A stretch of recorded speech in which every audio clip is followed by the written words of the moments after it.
Hi, this is a brief trip report for the Middle Fork Salmon, August 19th, 2023. Just the top 5 miles where we knew there were log jams going in and some recent blowouts. We had a 16-foot round boat, three IKs, I would say light gear in general. We didn't bring a cooler, dry box, anything like that. This is Sulphur Slide. It was a huge blowout, lots of debris. Just amazing how much debris comes down in a thunderstorm, honestly. We decided to line this. Here we're scouting the lower section. You can see log jams up there that we had to work around. And again, just amazing amount of rock, dirt, and logs that came down through the gully.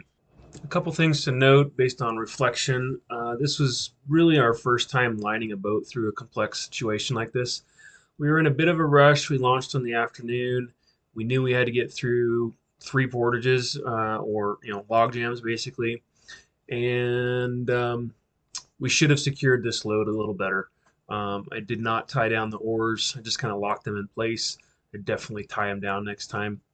I might have somebody stationed out on this log just to help it get around. You'll see in a second. The boat starts to take on water. It almost gets rolled, and then luckily it kicks free. And when it kicks free, there's a ton of force on the rope. I had to give a bunch of line out.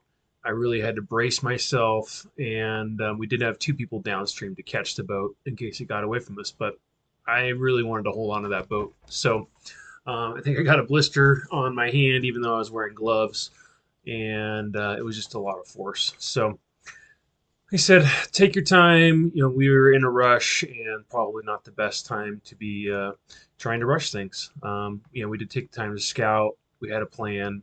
We worked together. There were two of us managing the rope, and it did work all right. And we got it around the log jam. We got it into a little eddy here, and we're able to continue going down the rest of the river. Landing a boat's nice. You don't have to carry things, but you're still going to get yourself into some precarious situations. You've got rope to manage. You've got rocks to walk around. You don't want to put yourself in a more dangerous situation as well. So a lot of logs to deal with through here. Pretty amazing. And from what I understand, there's been additional blowouts since. Logs have moved around. So things are going to look different today than they were here on August 19th.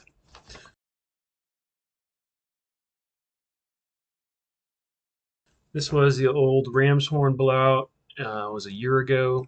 It had a huge debris fan. You can see the river got compressed and really eroded that debris fan, but it also eroded the far bank as well because the river got compressed down into a narrow channel. So you can see a lot of, there's going to be a lot of change here in the coming years for sure. We knew this top section was going to take us a while. Like I said, we had only planned to get through the first 5.5 miles. That was our goal for day one. We launched at 2:20 p.m.